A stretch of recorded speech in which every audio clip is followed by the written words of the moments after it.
দীর্ঘ 17 বছর নির্বাসিত থাকার পর বিএনপির ভারপ্রাপ্ত চেয়ারম্যান তারেক রহমান দেশে ফেরার পরিকল্পনা করছেন। এমন খবর এখন রাজনৈতিক অঙ্গনে আলোচনার কেন্দ্রবিন্দুতে। তারেক রহমানের দেশে ফেরার পথে তত্ত্বাবধায়ক সরকারের আমলে দায়ের করা মামলাগুলো কোনো বাধা সৃষ্টি করবে না বলে জানিয়েছেন বিএনপির আইন বিষয়ক সম্পাদক ব্যারিস্টার কায়সার কামাল।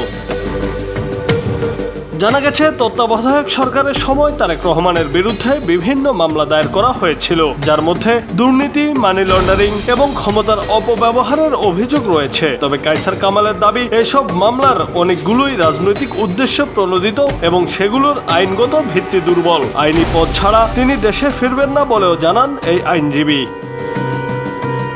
তবে তারেক রহমানের দেশে ফেরা নিয়ে রাজনৈতিক ও আইনগত অঙ্গনে মতবিরোধ রয়েছে। অন্যদিকে বিএনপি মনে করছে এটি তাদের জন্য একটি নতুন রাজনৈতিক সুযোগ এনে দেবে।